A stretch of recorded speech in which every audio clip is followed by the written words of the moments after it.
Hi, this is Julie Newmar, and you're watching Mr. Media.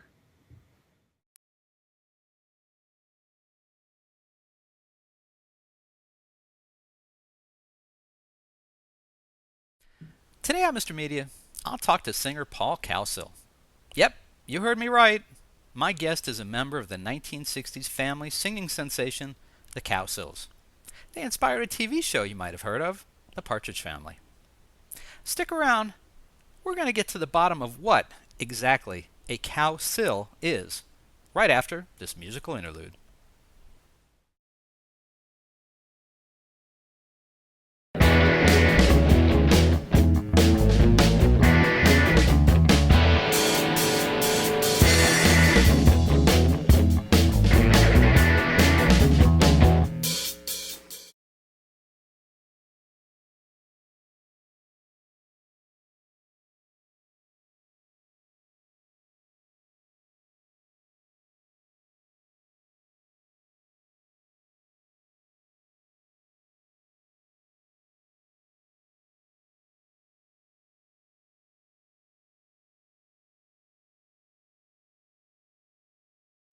So much media, so little time.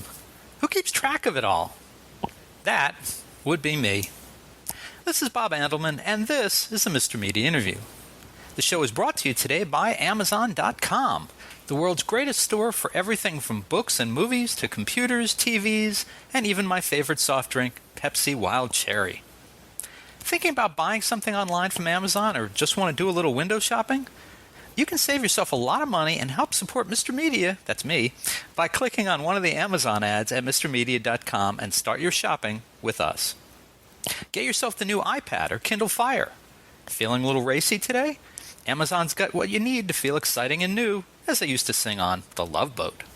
Remember, start your next shopping trip from the comfort of your own home, car, hotel, or office with Amazon.com at MRmedia.com. That's right, MrMedia.com. And folks, thanks for your support. Mr. Media is recorded live before a studio audience of adult men who have all sorts of despicable ways to take advantage of talented teenagers in the new media capital of the world, St. Petersburg, Florida.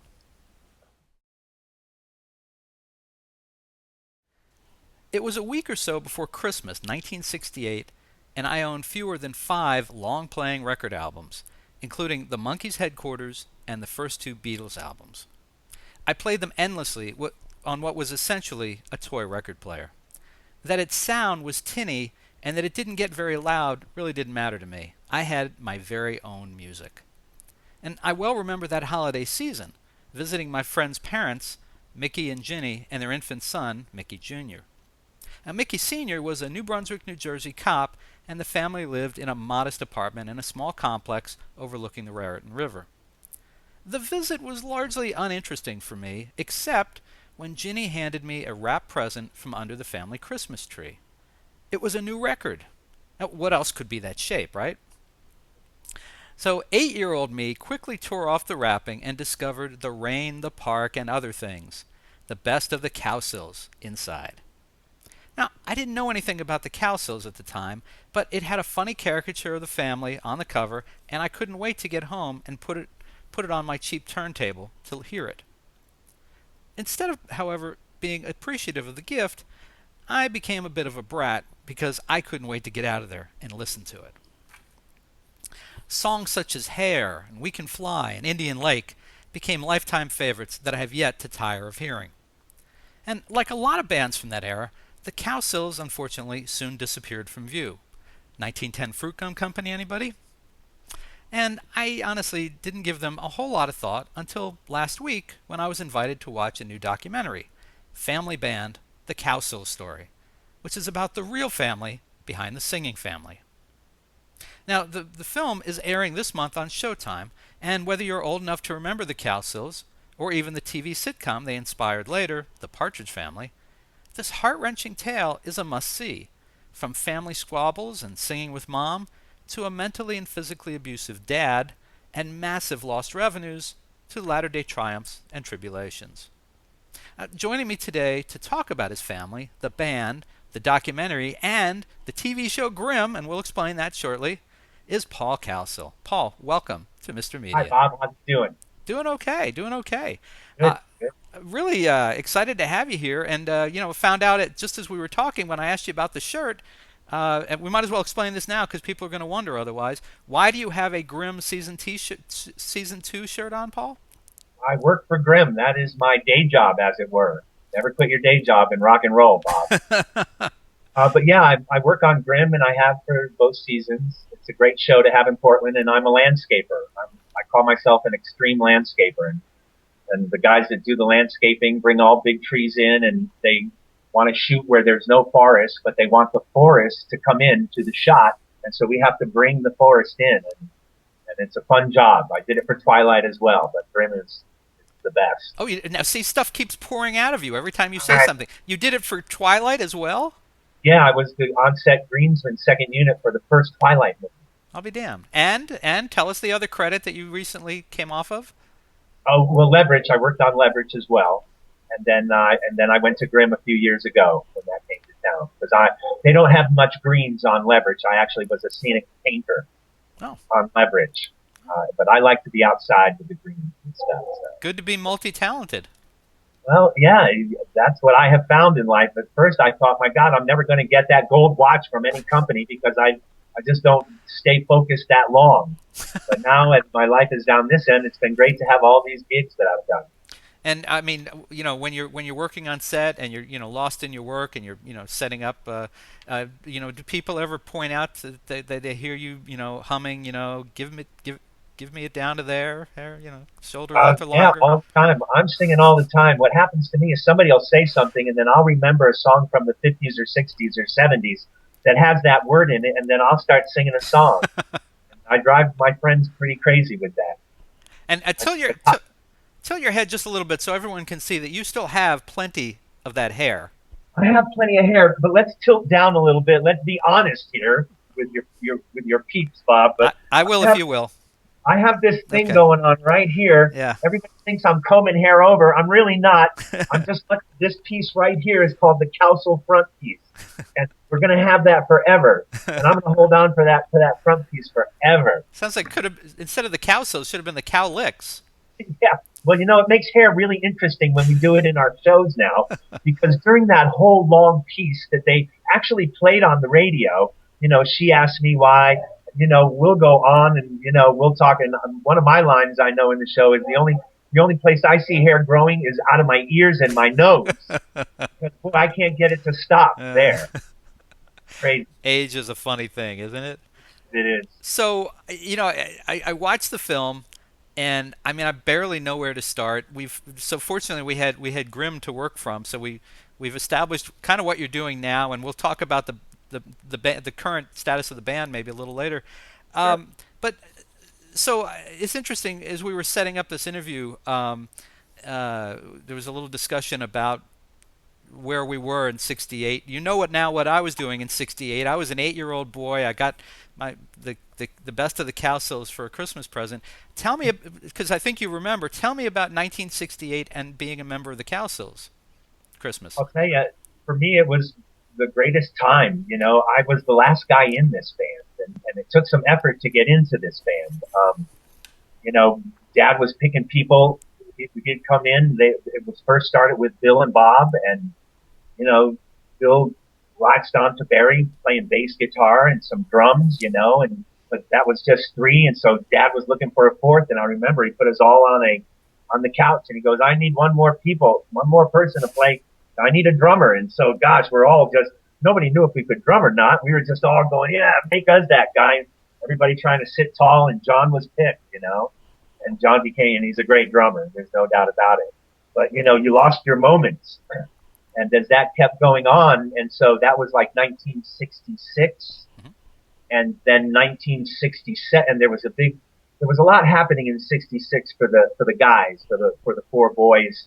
They were playing a thing called Sound Blast '66, and the Beach Boys it was at Yankee Stadium. The Beach Boys, Little Stevie Wonder, the McCoys, and the Cowsills were all on that bill. And we didn't have a record company at the time. It might have been with Mercury Records, with Johnny Nash's label. but nothing was happening musically speaking on the as to what was going to happen in just a year. Mm-hmm.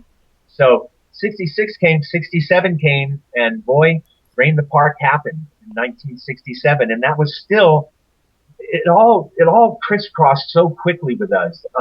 That was 67. Rain in the Park comes out. My mom is put in the band, and she records some backgrounds on that record, but really it was just Bob and Barry and John and Bill. There was no Susan even at this time. Mm.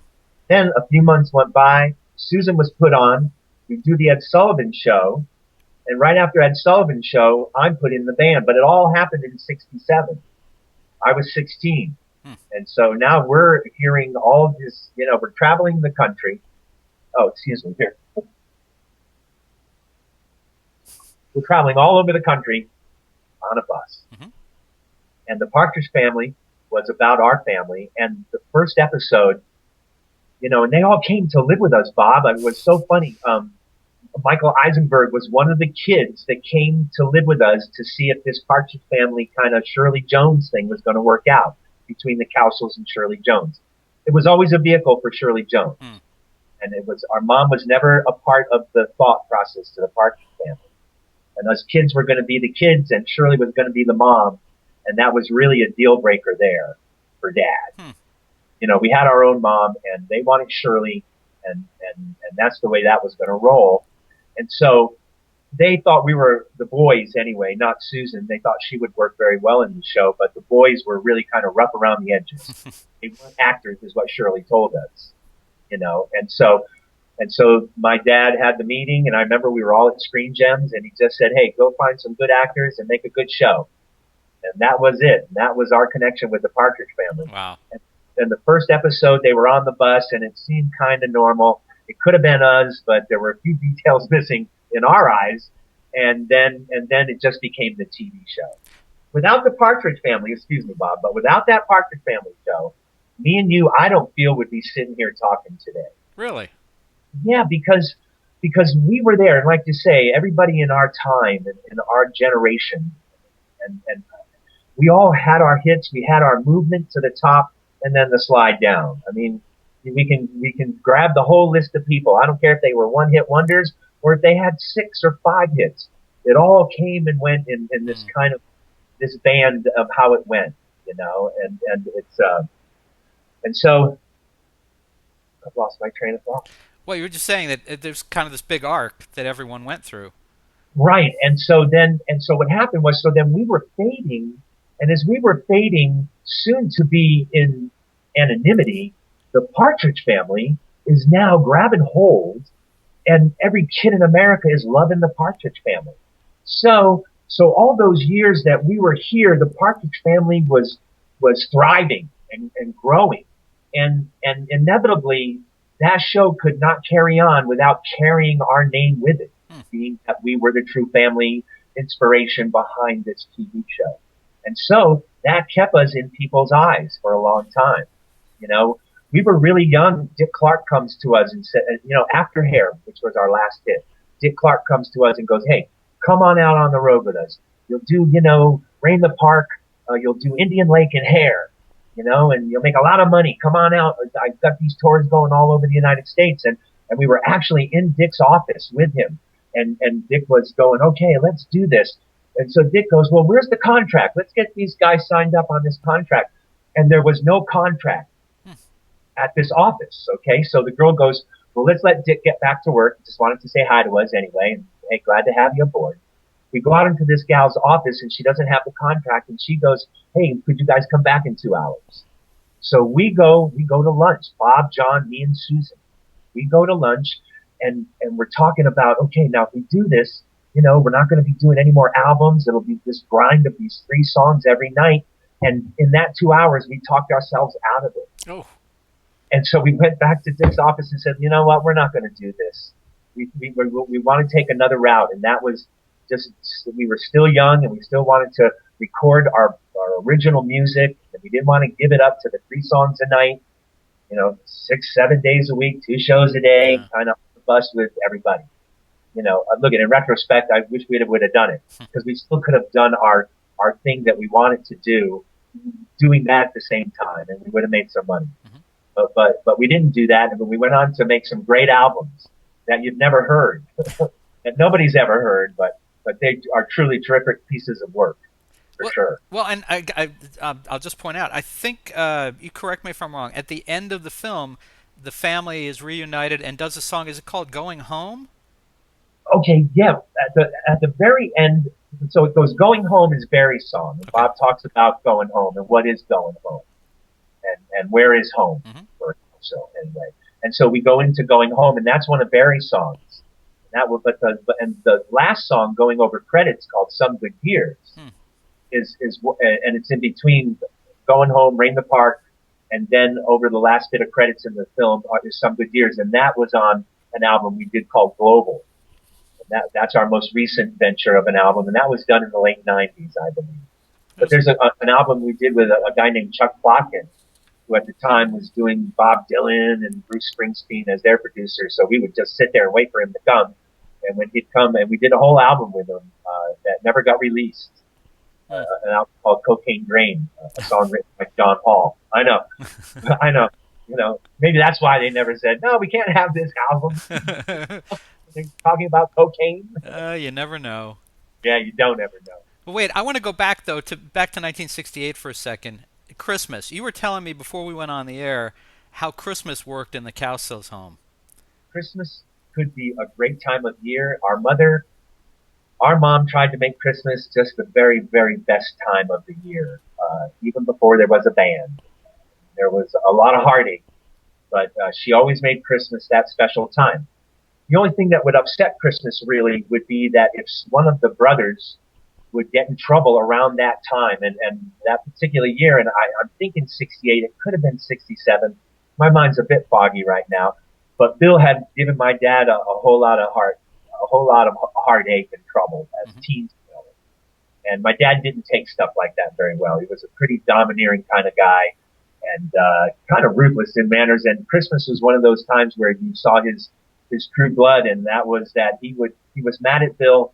So he took all of Bill's Christmas presents, and we're talking at this point maybe a Silvertone guitar, maybe a Silvertone amp, all gotten from Sears, and he put that under the tree and crossed Bill's name out and put Bob's name underneath. And so now Christmas morning, the happy parents who just, been drunk all night, now they're up with all these screaming kids all excited about this and that. And Bob's there, and we're all feeling really weird. Bill is there sitting in a chair, all just looking PO'd, and there's Bob. How is he going to gracefully, as a young kid? I thought it was more abuse on Bob to put his name on there, right, accepting all these gifts. Dude, I'm sure Bob was going, dude, don't give me his gifts. Go burn them or throw them away, but don't put this pressure on me. But that's how Christmases could go at our house. They could be really great, or could really be tense. There are a lot of tense times. Well, and we learn later in the film, and back to the film, that there was a real separation between your dad, whose first name is Bud. I just want to mention in case we reference him that way, between Bud and Bill. Later, Bill is the oldest. Yes, he was our oldest brother. And you guys were performing, I think, in Las Vegas, and Bill and your dad are at a table gambling, and they're drinking, as Bill was old enough. And your dad got really pissed off at Bill for whatever he was doing. They were both drinking heavily, from what I understood. And Yep. and Bill and your dad tells Bill he's out of the band, he's out of the family, and your brother gives him the finger and says, "Dad, fuck you." Pretty close. But Bill gives Dad the finger, right, and says, "Fuck you," and then and that was it. Oh. But Bill had decided he was going to smoke some pot, and him and Artie Kornfeld, who was the first producer, and that's the reason Artie lost his gig, was over smoking pot, and not that he smoked it with any of us. It was just the 60s, man. It was, strawberry alarm clock. It was Artie. You see him in Woodstock. He's losing his ass in the Woodstock movie, and he's getting interviewed, and he's going, "No, man, it's beautiful. Look at it, it's beautiful. It's all about love." And the guy goes, "Yeah, but you're not selling any tickets." He goes, "Oh man, that's okay. That's okay." And that's how Artie was. It was that time. He was older than us. And so yeah, and that was the beginning of the end for the Cowsills so early in it. But Bill and Dad just did not see eye to eye on anything. And Dad, he was just trying to get himself into the music, and Dad thought he knew everything, and he knew quite a bit. And we have to give him kudos for bringing this whole family to the top of a rung that very few get to. Hmm. But at the same time, Bill wanted to be a Beatle or a Rolling Stone or something. He certainly didn't want to be singing Indian Lake with It, his mother and yeah, I his was sister. right. I was just going to say he's singing with his mother and his sister, and probably okay that he's singing with his brothers. That was probably cool. But yeah, I mean, there's Susan, in the short skirt singing and shaking her tambourine, and there's Mom in the background singing, and it's just Uh, uh, Not quite what he was hoping for. no, not a real hip and groovy kind of '60s thing. But it's funny, and I know if you talk to John or Bob, and or Bill and Barry, which you can't anymore, but maybe someday you'll run into them. Uh, they'll tell you that it was, and not John and Barry so much because they were so little. They couldn't have felt what a teenager was feeling about their mother and their sister being pushed into this band. And I walked in easy because I demanded to get a role in this, and I was a boy, and people don't know that I came in at the end or at the beginning because we're always batched in. Well, there were the boys, and then there were the girls. Hmm. So And tell me, was it Dick that your dad took out of the band? yeah, Richard and my dad, boy, they just never saw eye to eye. I don't know if it was that they were so alike. Bill was a lot like Dad. These cats were real angry cats. Bob, Susan, John, myself. We broke it up into green eyes and brown eyes. My dad had green eyes. Bill, Barry, and Richard all had green eyes, and they're all out of their freaking minds. Well, they were all out of their minds. And then you have John and Bob and myself and Susan, who have carried on as a Cowsill band forever, Hmm. and we all have brown eyes like Mom. So we always thought there was something to that. Interesting. Yeah. And Richard had just things did not go well for him. He now did your Richard, I'm trying to remember. Did your dad actually send him off to the military and to Vietnam, or did he do that of his own? no, what happened was there was a big fight between me and Rich. We all moved to New York City, living in a small apartment at 888 8th Avenue. Hmm. And Richard was just not, you had to play Dad's rules. You're not going to be drinking, you're not going to be doing anything. And Richard could not stay with the rules. Hmm. And so he wasn't going to be in the band because Dad knew this. This guy was going to be a nightmare. He wasn't going to toe the line as a good military family will. Dad was in the Navy for 30 years. He expected everybody to be like ducks in a row. Hmm. No different personalities. Don't talk to anybody. Just stay in line. And that wasn't working for Richard. And so in New York, Dad and Richard, it came to a head as it will with, fathers and sons. And my dad said, "You are out of here. You are joining the service." Look I got drafted when I was 19, and you did not dodge the draft. You did not go to Canada. You were not a conscientious objector. Hmm. You were going in, and we all understood that. It was never even a thought in our mind. When I got drafted, all I knew was that I needed to get in the Navy. So I just went and joined the Navy Ah. and ripped that letter up. And so Richard was told to go join the service. And Bob, you got to remember back then too, even when I was in the service, you were in the service with guys that joined up and then guys that like were put in front of a judge, and the judge said, "Hey, I got two things for you. You can either go to jail or you can go into the service." And those were two things that were happening way back then. So my father saying that to Richard, "Here's your two things. You're going in the service and you're going in the service."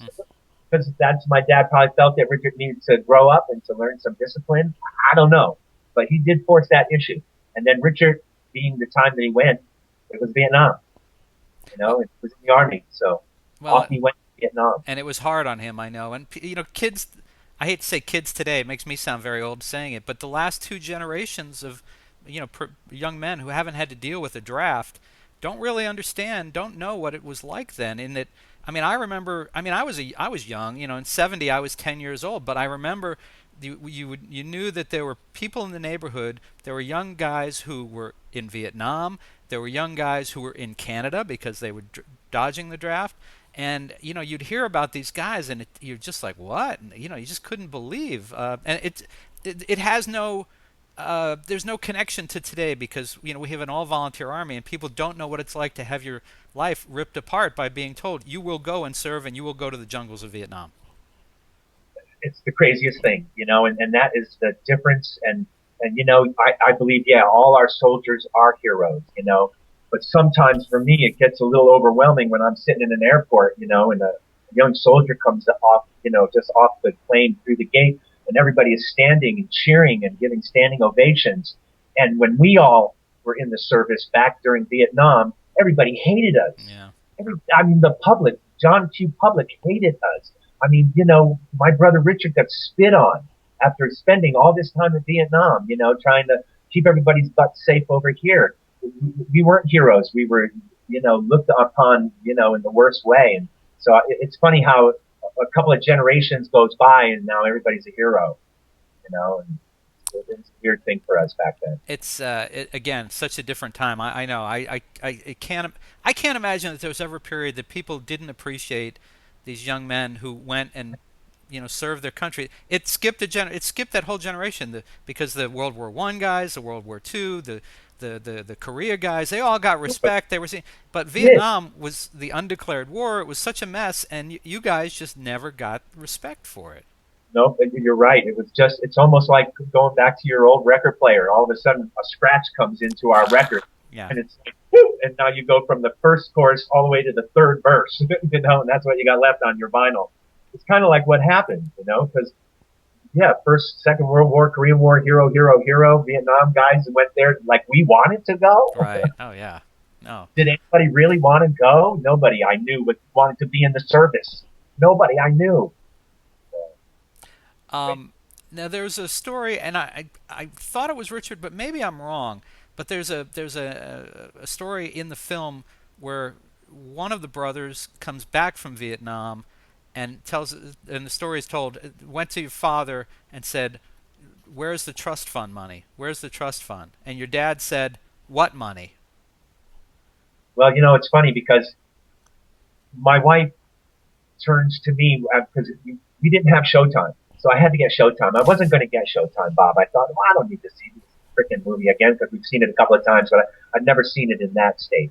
And then I looked to Luann and I said, I think as years go by here, I'm going to regret not having gotten Showtime so I can see the guide where it says Family Band, the Cowsills Story on the guide, and then just to the new ending of the movie and just the way the numbers are all off the Ed Sullivan and Johnny Carson shows, those funny numbers that they have on Keenies and things like that. Yeah, so it was,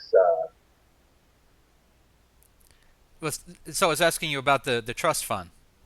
Oh, so we're watching the movie the other night and Luann says, oh wow, so that happened to everybody. And what Richard's talking about is the trust funds were all set up in the, Chemical Bank of New York City in New York City. Okay. That's where it was. And over the years, this money went in and money went in and money went in and, money came out. Dad bought a bunch of land and there were, you hear Richard talking about the Jackie Coogan law, which protects minors from having their money stolen. But there are so many loopholes in that law that, that law would never stand up in any court because, my dad, I remember saying, hey, you guys want to buy some land? And, oh yeah, sure, Dad. Well, off he went and bought a bunch of land that he lost, in a bad deal, but took money and money. So we all had to meet Dad outside the Chemical Bank in New York City when we turned 21. Because that's where you went to get your bank book, your passbook that said it is empty, but you could go back and you could see all the money that was in people's accounts, and there were millions of dollars that were never received by the kids. And even though Richard wasn't in the band, even when I wasn't in the band, we were always, the family was the band. I mean, me and Richard were like road guys. We would do the gear and all that. But at the very, very, very, very early beginning, 65, 66, me and Rich were as famous as everybody because me and Rich would stand by the gear while the guys performed and we'd stand in front, we were the hard asses and, nobody messes with our brothers and that kind of thing, So, but so as far as the money, yeah, there was no money. There has never been any money. The money's never happened. But when I was 16, I had a brand new Challenger 440 RT. Bob had a brand new GTO. We were living, I felt it. There was just really no money, so to speak. It's beyond comprehension that you guys did all that you did, the fame, the sense that you had to have gotten rich from that, and that you didn't. There's no money. There's no. Is there? And even to this day, I guess what I came away wondering is, to this day, was there been any resolution on that? I mean, if someone downloads a Cowsills album after seeing you today, do you guys get any piece of that at all? Not right now, but we have now. We have a lawyer, Stephen Brown, came to us and he goes, "Guys, we're getting burned here because we didn't own any of our music. We were doing a show one time and we put a little, for like when the people come, the meet and greets. Mm-hmm. So we put a little CD together, and then we had the Cowsill website. And so when you used to go to the Cowsill website, you would hear We Can Fly or Indian Lake or Rain the Park. Well, Universal, who owns all the music, they bought it from MGM, who bought it from Lenny Stogel. We have never received anything from 1968 as far as royalties from any of this music. And although our music wasn't the A-sides, there was always a written Cowsill song on the B-sides of these million sellers. Mm-hmm. Okay? And so we are now in the process of suing Universal for the Universal Music Group for all of our back stuff, and it'll all end this year. We're going to find out. They've already said, yeah, we're going to give you your songs back, but then they wanted to just give us $5,000 for all of the back royalties. Jesus. So, and in the last, I think they got boy, everybody out there, these numbers, they could be all out of whack coming out of my brain, but from what I understood, they've sold quite a bit of Cowsill music in the last 3 years, and they're talking about going back just 3 years instead of going back to the heyday and then all of that. So, right. So that's all going to wash out this year, though, Bob. We've been hearing, Paul. I've been hearing a lot this year about copyrights starting to wind down on music recorded in certain periods of time as the copyright law changes. People like Tom Petty getting back his entire catalog, and Prince already got his. That was kind of a different deal. But other artists getting back their catalog. Are you guys affected by that at all? By the change in copyright law? I don't think, Bob. I don't think we're going to be affected by that. What I think we're going to be affected by is that the judge is going to see the insanity of what these guys did to a mother and her children coming along, and and they're going to give us the music back. They've already said they can have their music back. Where the negotiation is right now is, well, what are we going to pay these guys? What are we going to give them? There's a few laws out there that says, they have to pay us a certain percentage. For all these years, they paid nothing, but that's all going to come out in the wash. Is a lot of the issue not necessarily what these companies did to the Cowsills family, but what your dad did to the Cowsills family? What our dad did to the Cowsills family. These Madison Avenue, everybody were there. They're doing their job. They're trying to, everybody's trying to get the most that they can for the least, output. And so they just threw numbers up in front of my old man, and he would sell stuff. But the problem was that my dad had minors, and Bob and Bill, we got these contracts that our lawyer had sent to us, and we all signed these contracts. Well, Bob and Bill signed contracts stating that they weren't minors, that they were over 21 years old. And there's Bob, who's barely 18, signing his name. So, so Stephen, our lawyer, goes, oh my God, and we found this. We found this in however lawyers find stuff, and he brought that to the court and said, are you guys kidding me? And so that's where we're at. Wow. So not to say that Madison Avenue and the big hungry business dogs didn't have something to do with, pulling the wool over a guy's eye who had not better than a 5th grade education, was in the service for 30 years and hardly became chief in 30 years because he kept getting his, broken down because he couldn't watch his drink. So he kept screwing up his whole life. They saw him coming with all these children, ducks in a row, coming down Madison Avenue, and they were scooped up. Well, and my dad was just, he was a drunk, He made ill decisions, bad decisions on things. You know, when we did our first Ed Sullivan show, okay, well, it was a live show, right, Bob? Yeah. Well, there was no, so right when the guy started singing the Rain in the Park and other things, the mics were dead. Now, we had 10 Ed Sullivan shows all lined out to do. A big contract, the biggest contract ever with the, you know, that a band would make this much off of TV shows and stuff like that. And Ed wanted all the rights to everything and all this other stuff. And, The contract with Sullivan. oh, and so then it starts up, and all of a sudden, because I'm in the audience, I'm not even in the band yet. Susan up on there, me and Dick and Dad are sitting in the audience, nothing. My old man jumps up out of that seat and goes into the booth where they're just trying to put their show on, and is drunk and I just think that he came unglued and was very unprofessional, and then there were just 2 Ed Sullivan shows to do instead of. And that was the first one. They let us do the second one, and then we never saw him again. And so, yeah, Dad had a lot to do with making a lot of people tense about even touching us because he was a goonball. Well, I think there's something in the movie about how he didn't create any lasting relationships with businesses, that he would make these great deals and then they would fall apart because he would ruin them. He would just and you know, it's hard. I mean, he's not here to defend himself, but so much of this is indefensible. It's just, and there's the stuff about your dad. I mean, I want people to discover some of it in the film, but there's so much bad about the dad. Now, did your parents stay married their entire lives? They did. My God. We are Irish Catholic, okay? And Mom and Dad had no sense of rhythm. I think they had way too many kids, and they just didn't know how to stop this stuff from happening. I really think it was ignorance on a lot of levels. Yeah. You know, and it's, you know, and what I got to, you know, and it's funny because we got to think about what their upbringing was, okay? And sure, their life was tough. They're out of that whole generation of people, you know, on the welfare thing. The whole thing's happening, and what my mom and Dad didn't do, and I think it is what we all did, was that we decided that this all had to change. Yeah, okay, so it was shit from our parents. So my dad, yeah, okay, it was shitty when he was a kid, and so all he knew was to make it shitty for these kids. Because that's how it always went with these numbers. You know, the shrinks, they'll tell you, man, if you're hit, you're going to hit.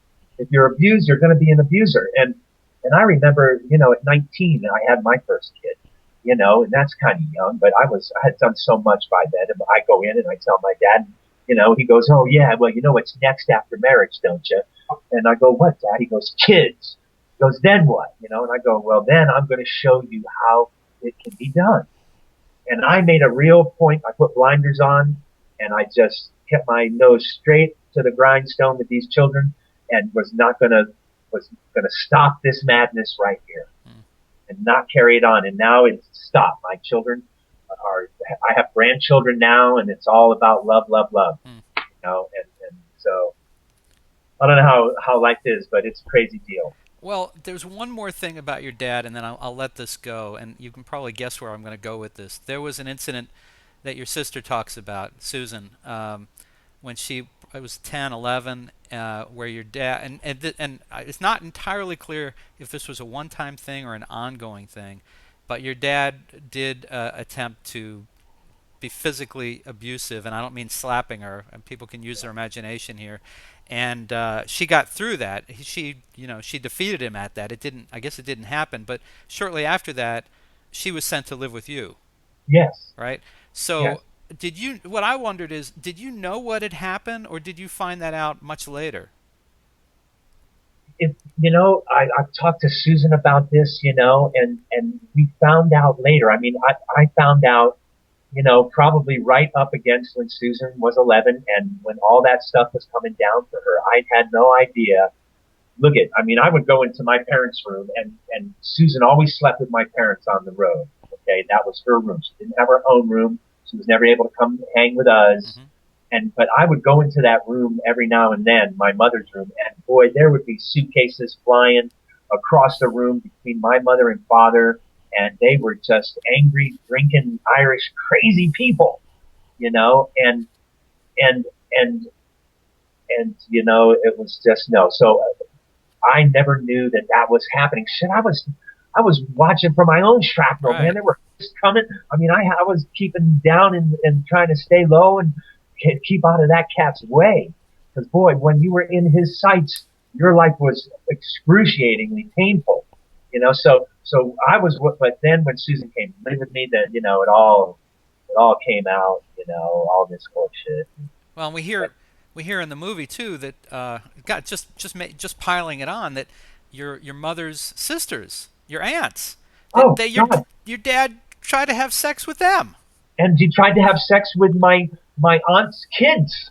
Oh, So it jeez. would be my cousin. Ah, know? So yeah, he was just totally. I think he had some real issues. I mean, gosh, we could get deep.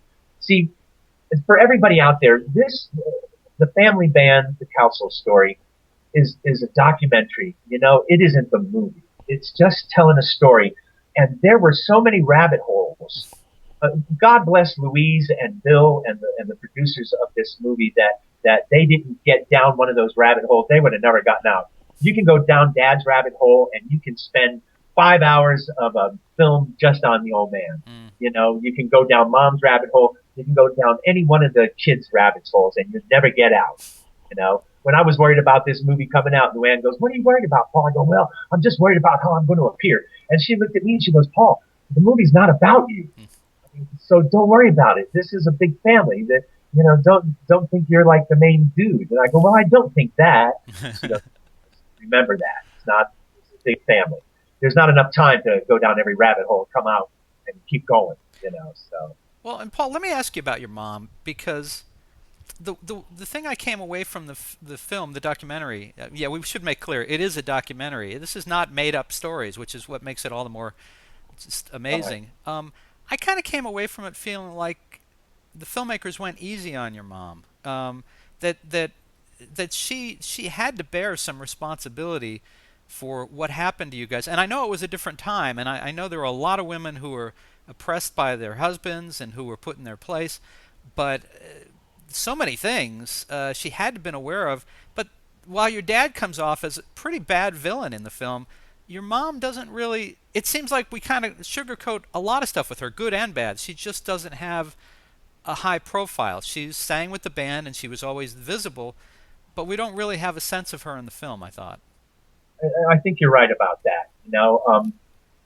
Look at you talk to Bob and John and talk to over half of my family, and they're going to put Mom into the category of being one of the kids. Okay, well, she was just one of the kids. You can't fault her. She was just one of the kids.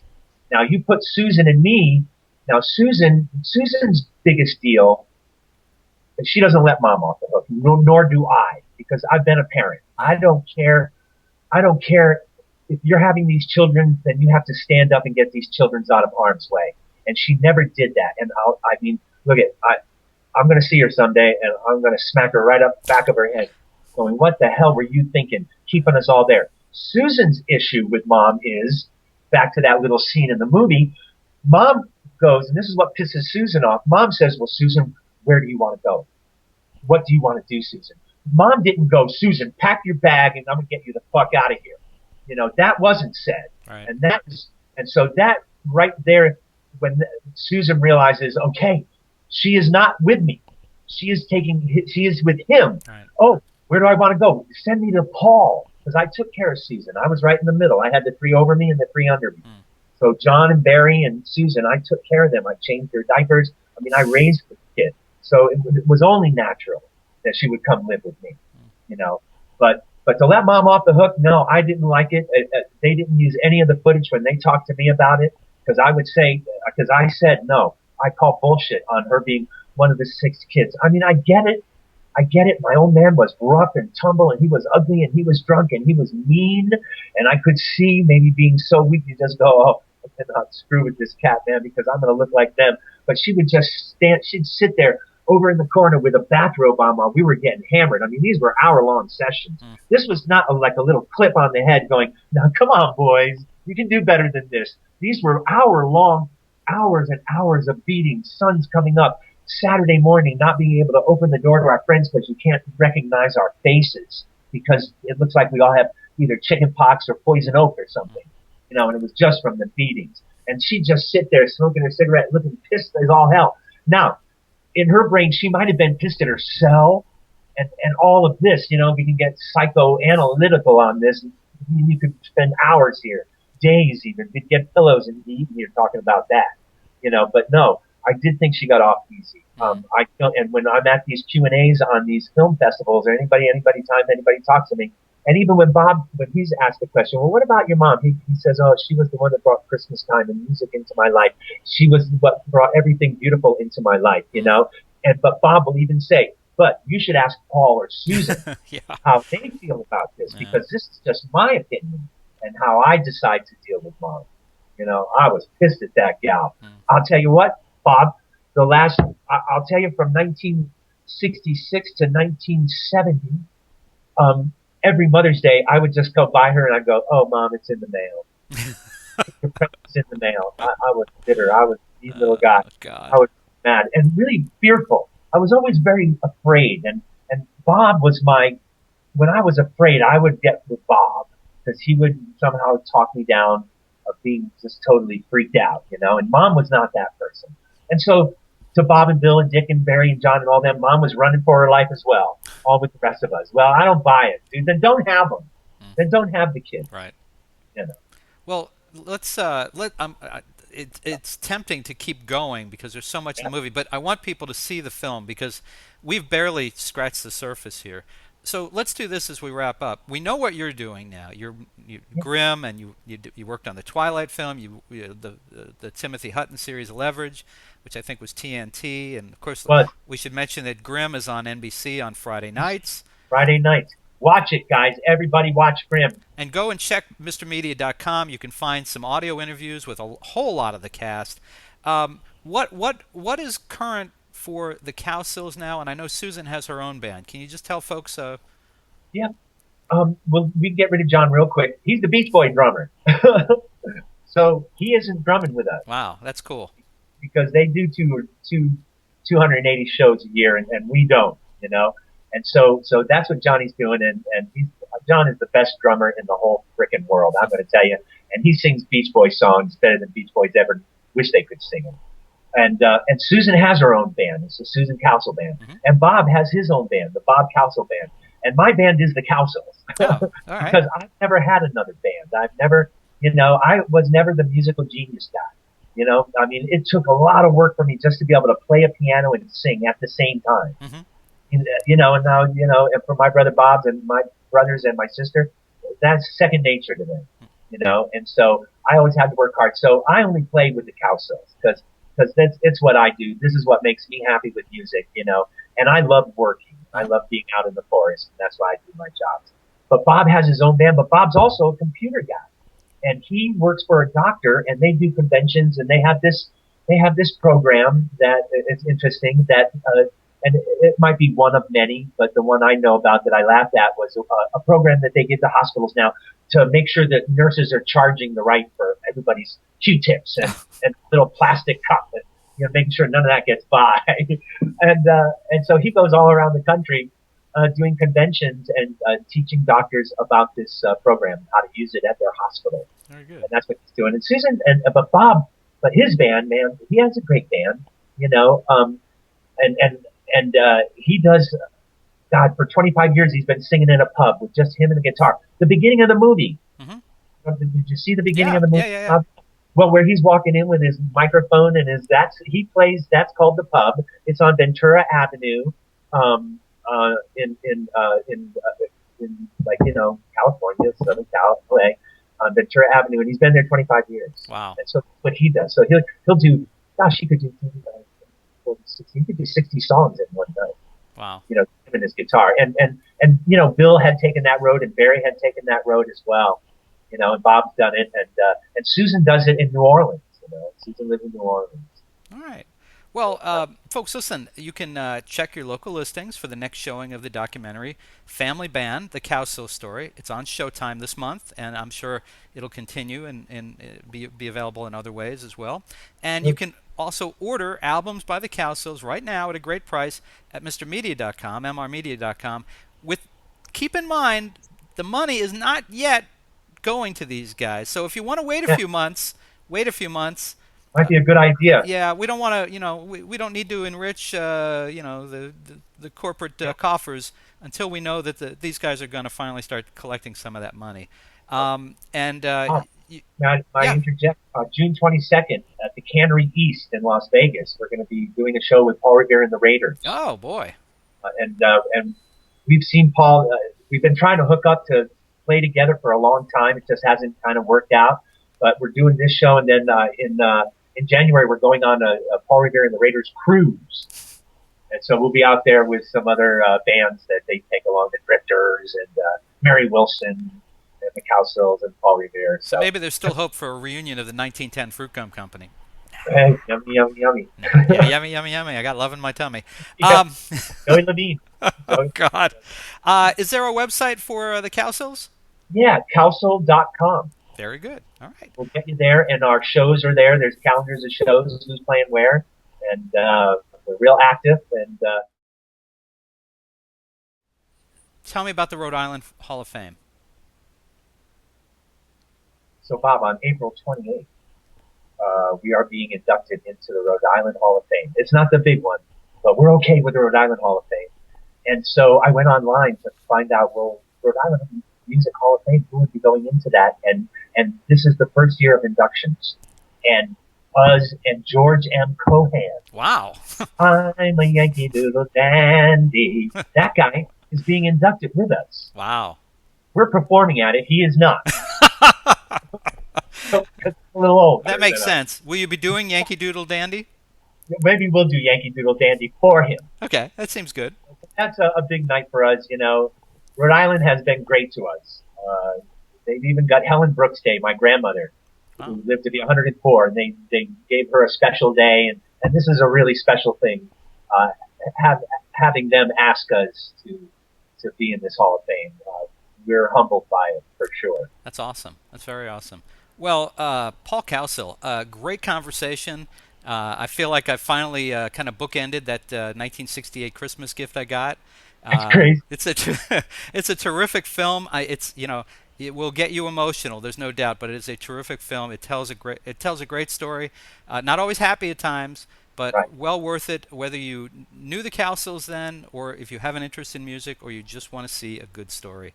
Paul, continued good luck on Grimm. We'll be hoping for a third season renewal for you and for that's what we're all hoping for. Right? So everybody got to start banging in Grimm 3, we got to have it. It seems And like Bob, can we do this again sometime? absolutely. Yeah. Boy, Well, I love it. Here's what we should do. We should get you set up on set, and we should do it from the set of Grimm, and get a couple folks, to just kind of pop in and out while we're talking. That's funny. And we'll talk. I'll send you the notes on who's actually already been on the show. It'll be easier that way. Try that. All right, Paul. Great to have you here. Continued good luck, and tell the rest of the family hello for us. And thanks for being on Mr. Media today. Thank you, Bob, and I will say hi. Okay.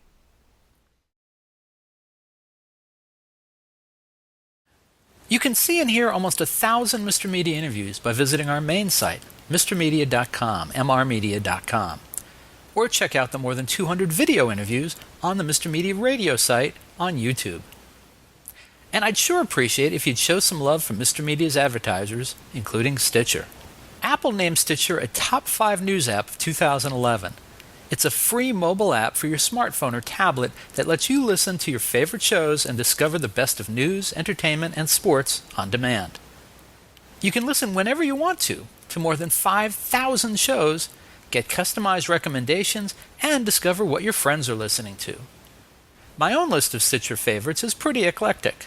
I start my day with an hour of MSNBC's Morning Joe with Joe Scarborough and Mika Brzezinski. Then it's the latest 2-minute update from the Onion News Network.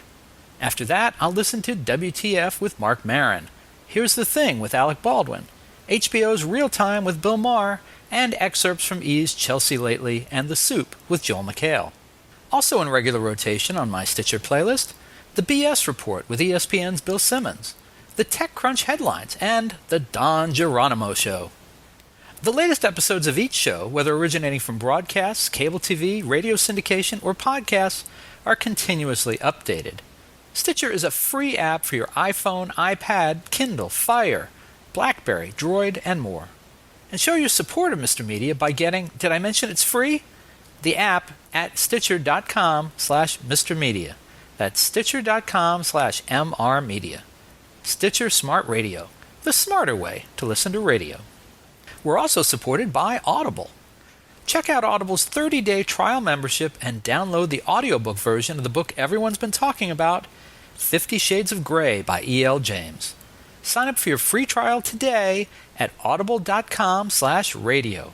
Again, audibletrial.com/radio.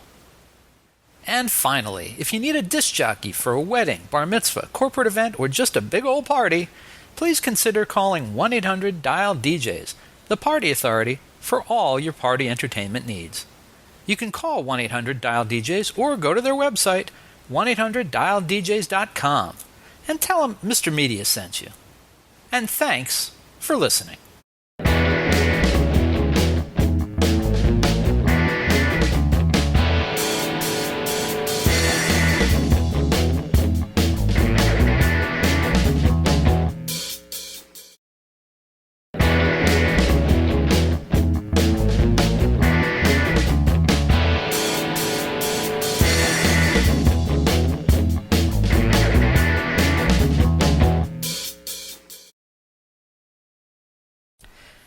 Today's episode of Mr. Media Interviews is brought to you by GoDaddy.com. You know GoDaddy.com from their wild and sexy commercials, but isn't it time you actually test drove their web hosting and domain registration services yourself? For a limited time, Mr. Media listeners can save 10% on the already low price of web hosting services at GoDaddy.com by entering the promo code POD4 at checkout. Again, that's 10% off web hosting when you go to GoDaddy.com and enter the promo code POD4, that's P-O-D, the number 4, at checkout.